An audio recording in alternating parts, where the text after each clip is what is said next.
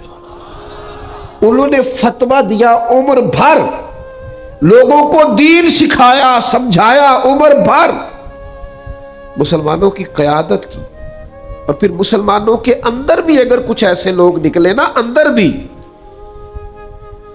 یہ مت گھبرایا کریں کہ فتنے باہر بھی ہیں تو اندر بھی ہیں، فتنے ہر جگہ ہی ہو جاتے ہیں۔ آپ کو تربیت کرنی ہے، گھر کے اندر بھی مسائل ہوتے ہی حل کرنے کے لیے، اندر سے بھی مسائل، مسلمانوں میں بھی فرقے بن گئے، مسئلے پیدا ہو گئے۔ ایک فرقہ بن گیا جاہل صوفیاء کا، وہ جو کہتے نہیں کہ تانوں کی پتہ ہوئے، مولوی لوگ کی پتہ ہوئے، اے معرفت دی گل ہے نا جی، آج کل بھی وہ اس طرح کے فرقے۔ تو اعلیٰ حضرت رحمت اللہ تعالیٰ علیہ سے پوچھا گیا کہ حضور یہ کچھ لوگ کہتے ہیں شریعت اور ہے، طریقت اور ہے۔ فرمایا چپ کرو، سارا کچھ ہی میرے نبی کی شریعت میں موجود ہے۔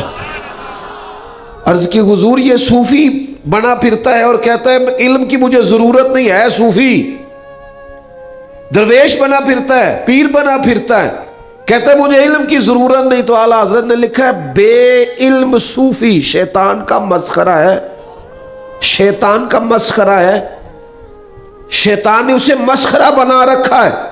علم ہی نہیں جب تم میں تو عمل کیا ہوگا؟ جس خیاباں میں شجر ہی نہیں وہاں پھل کیا ہوگا؟ اعلیٰ حضرت نے جاہل صوفیاء کا رد کیا، پورا رسالہ لکھا ہے، احکام بیعت و خلافت پورے کھول کر بیان کیے، لوگوں کو بتلایا ہے کہ اصل کیا ہوتا ہے۔ اور پھر کچھ لوگوں نے پوچھا حضور بعض لوگ قبروں پہ جاتے ہیں تو طریقہ کیا ہے؟ تو یہ اعلیٰ حضرت نے جو طریقہ لکھا وہ سنو۔ فرمایا 4 ہاتھ قبر سے دور رہنا، فاتحہ پڑھنی۔ فرمایا قبر کو سجدہ بالاتفاق حرام ہے، طواف حرام ہے، بوسہ لینے میں اختلاف ہے لیکن اس سے بھی بچنا ہی بہتر ہے۔ اس قدر زیادہ کھلی ہوئی باتیں، اس قدر زیادہ واضح باتیں، چمکتی دمکتی باتیں۔ اعلیٰ حضرت نے مسلمانوں کے نظریات کی حفاظت کی، انہیں سمجھایا۔ لیکن ایک بات ہے، اگر کسی نے حضور کے علم کو ناپنا تولنا شروع کیا تو پھر اعلیٰ حضرت کا قلم اس کے لیے بھی اٹھا ہے۔ اگر نبی پاک کی عظمتوں کو کسی نے چھیڑا ہے تو کل کے رضا ہے خنجر خوخار برق بار، پھر آدھا سے کہہ دو خیر منائے نشر کریں۔ پھر انہوں نے کہا تمہیں پتہ نہیں حضور کے بارے میں بات کرتے ہو؟ رسول پاک کی تو ایک ذات ہے، جن سے عشق کریں گے تو بچیں گے، جن کی محبت ہوگی تو کلیجہ آباد ہوگا۔ حضور کس طرح؟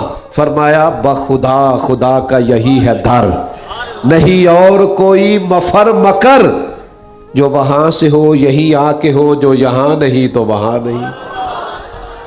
اچھا پھر حضور کی تعریف کیسے کرتے ہیں؟ مزے کی بات دیکھیں، اعلیٰ حضرت پتہ کیا فرماتے ہیں؟ یہ زیادہ مزے کا لطیف نقطہ ہے، اس کو آپ نے سمجھنا ہے۔ وہ کہتے ہیں وہ غار ثور میں نا حضور تشریف فرما ہے جسم کے ساتھ،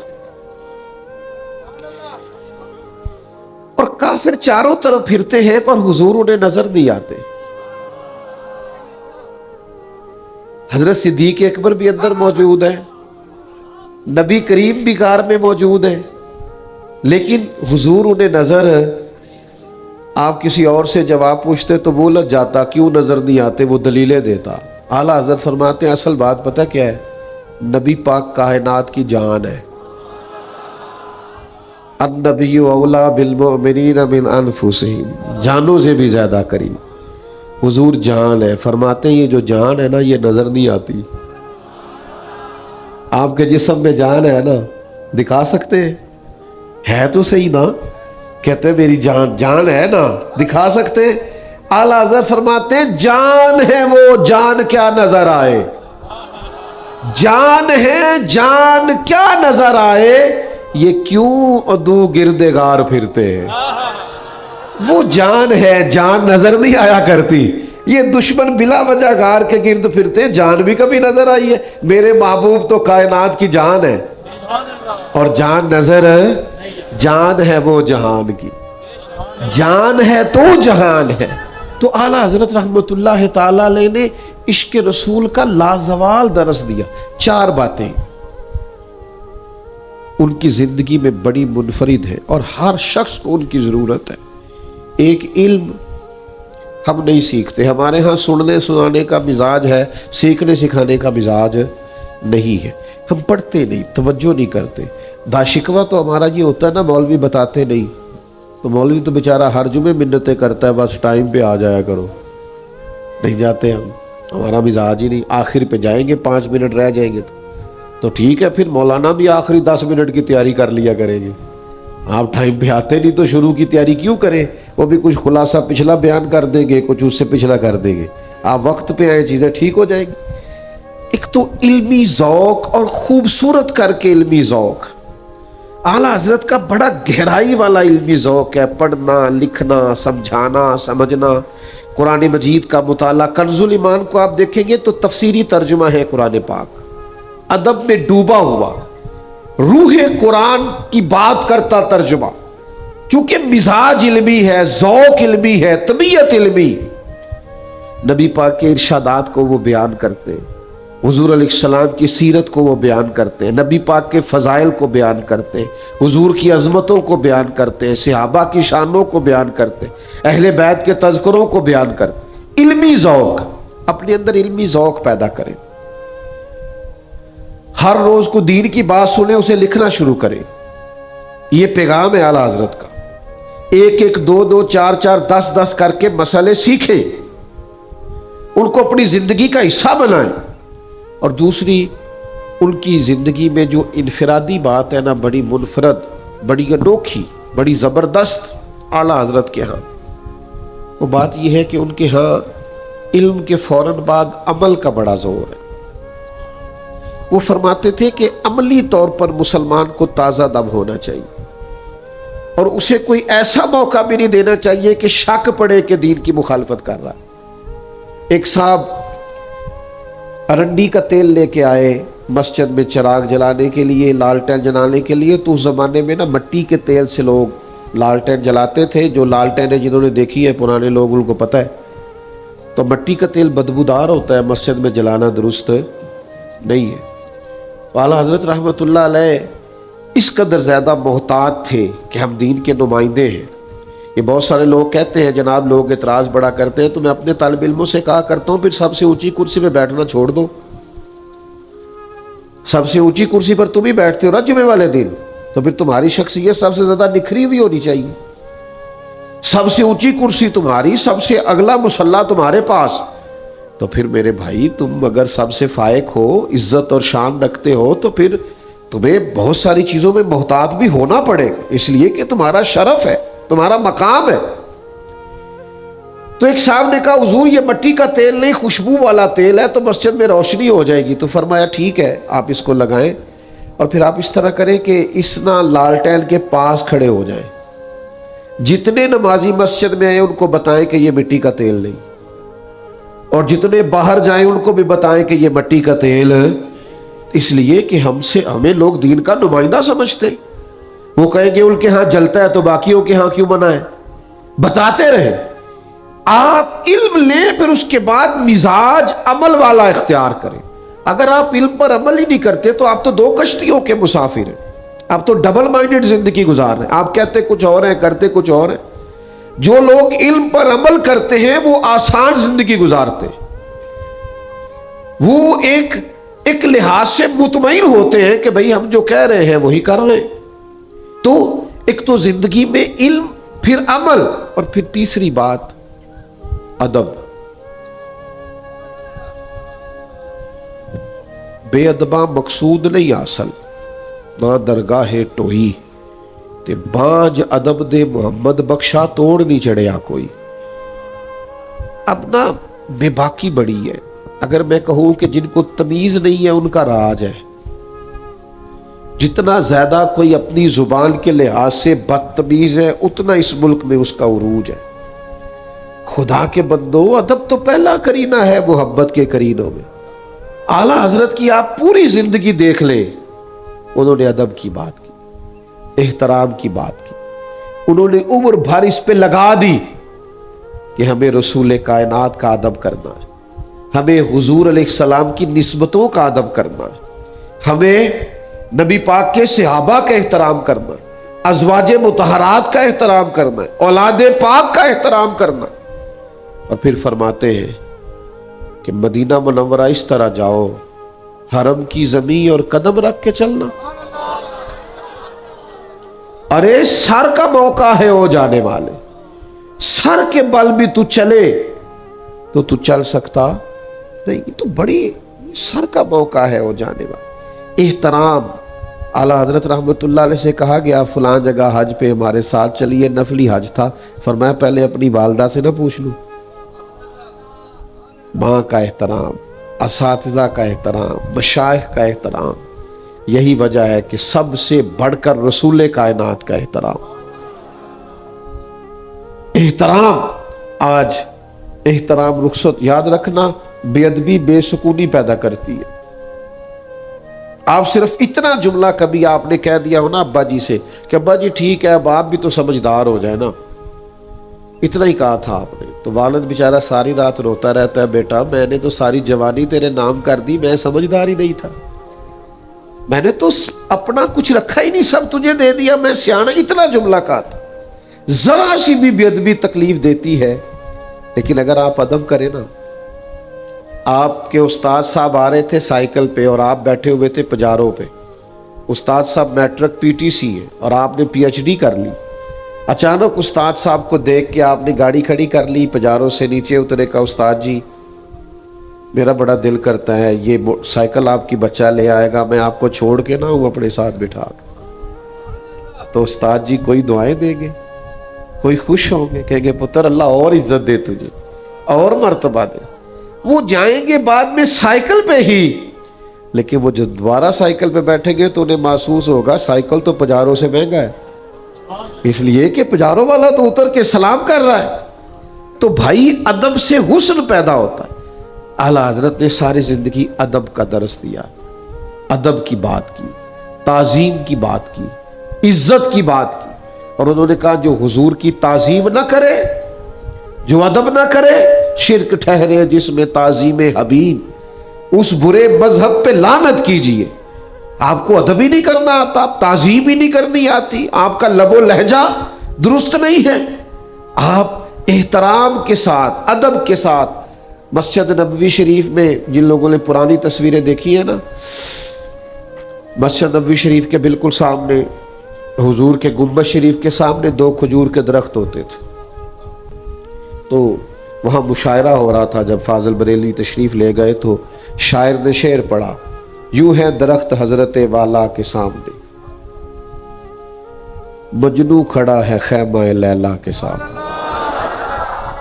اعلیٰ حضرت فرمانے لگے مزہ نہیں آیا، کہاں لیلا کا خیمہ، معاذ اللہ کیا تشبیہ دی، اور گنبد خضرا۔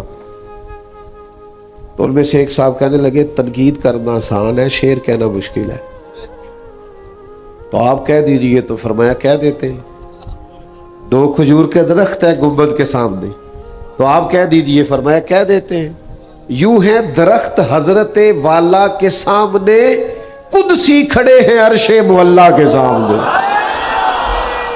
تو ان کے مزاج میں علم، عمل، ادب کوٹ کوٹ کے بھرا ہوا تھا۔ اور چوتھی بات تھی عشق۔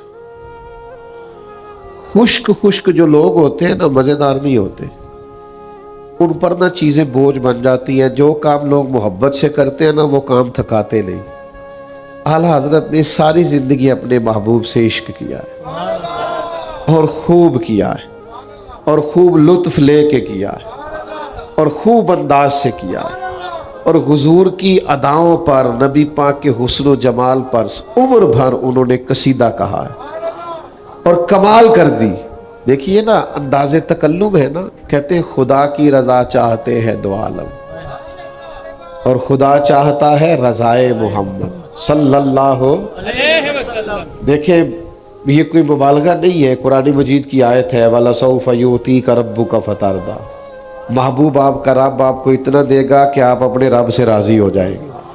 تو فرماتے خدا کی رضا چاہتے ہیں دو عالم، خدا چاہتا ہے رضائے محمد صلی اللہ علیہ وسلم۔ تو اب جب اللہ اپنے محبوب سے پیار کرتا ہے تو کتنا کرتا ہے؟ کہتے ہیں حضور التجائیں کرتے ہیں اللہ کی بارگاہ، لیکن جب نبی پاک ہاتھ اٹھاتے نا تو حضور کی دعا اوپر نہیں جاتی تھی، قبولیت نیچے آ جاتی تھی، قبولیت نیچے آ جاتی۔ کہتے ہیں اجابت کا جوڑا عنایت کا صحرا، اجابت کا جوڑا عنایت کا صحرا، دلہن بن کے نکلی دعائے محمد صلی اللہ علیہ وسلم۔ اجابت کا جوڑا عنایت کا صحرا، دلہن بن کے نکلی دعائے محمد، اجابت نے جھک کر گلے سے لگایا بڑی ناز سے جب دعائے محمد۔ خدا کی رضا چاہتے ہیں دو عالم، خدا چاہتا ہے رضائے صلی اللہ علیہ وسلم۔ تو جو بات شروع میں عرض کی تھی پھر وہی آ کے اپنی بات کو سمیٹتا ہوں کہ عمر بھر انہوں نے اسلامی تشخص کو برقرار رکھا۔ وہ جو سوچ اقبال دیتے تھے نا، اقبال کافر سے کہتے تھے کہ تم مسلمانوں سے جیت نہیں سکتے، کیونکہ یہ حضور سے پیار بڑا کرتے، یہ فاقہ کش جو موت سے ڈرتا نہیں کبھی، روح محمد اس کے بدن سے نکال دو۔ موت سے تو یہ نہیں ڈرتے، ہاں اگر تم نے جیتنا ہے تو حضور کا پیار نکل گیا تو یہ ہو سکتا ہے کافر جیت جائے۔ تو اعلیٰ حضرت رحمت اللہ تعالیٰ علیہ بھی یہی فرماتے ہیں کہ عشق تیرے صدقے جلنے سے چھٹے سستے، جو آگ بجھا دے گی وہ آگ لگائی ہے، اور فرماتے ان کی مہک نے دل کے غنچے کھلا دیے ہیں، وہ جس راہ چل دیے ہیں کوچے۔ اور فرماتے لوگوں تمہیں جب بڑی تکلیف پہنچے تو میرے نبی کو یاد کیا کرو، ان کے نثار کوئی کیسے ہی رنج میں ہو، وہ جب یاد آ گئے ہیں سب غم بھلا دیے۔ سبحان اللہ۔ اور فرماتے ادھر ادھر سے سوال نہ کیا کرو، زندگی میں تربیت لینی ہو، فیض لینا ہو، کرم لینا ہو تو میرے محبوب کی طرف رجوع کرو، کیونکہ میرے کریم سے گر قطرہ کسی نے مان، دریا بہا دیے ہیں دربے بہا دیے۔ عرض یہ کرنا چاہتا ہوں کہ مضبوط ہو کر اسلامی تشخص کے ساتھ وابستہ ہونا یہ اعلیٰ حضرت کا پیغام ہے۔ آپ کہیں بھی ہیں، کسی جگہ بھی، باقی ساری پہچانیں بعد میں ہے، پہلی پہچان یہ ہے کہ ہم مسلمان ہیں۔ اپنا یہ تشخص کبھی بگڑنے نہ دیں، کبھی نہ وقت آئے گا لوگ، میں کالج میں پڑھتا تھا نا، جو میرا دوست مجھے مولوی صاحب کہہ کے زیادہ تنگ کرتا تھا نا، چونکہ ٹوپی پہن کے جاتے تھے تو وہ ان دنوں بم دھماکے بڑے ہوتے تھے، او مولوی، تو میں اسے کہتا تھا مجھے غصہ کوئی نہیں آتا، ہے مولوی تو اس میں شرمانے والی کیا بات ہے۔ تو وہ جو مولوی کہہ کے تنقید کرتے تھے معاذ اللہ، پھر وہ ٹائم بھی آیا کہ فون کر کے کہنے لگے یار ایک تصویر کھچوانی تھی تیرے نام، انج بھی سجن واہ واہ تے انج بھی سجن واہ واہ۔ اور زندگی میں اپنے تشخص پر کبھی سودا نہ کریں، حالات اوپر نیچے ہوتے رہتے ہیں، ہم مسلمان ہیں اور ہم نے مرتے دم تک مسلمان رہنا ہے۔ اللہ توفیق۔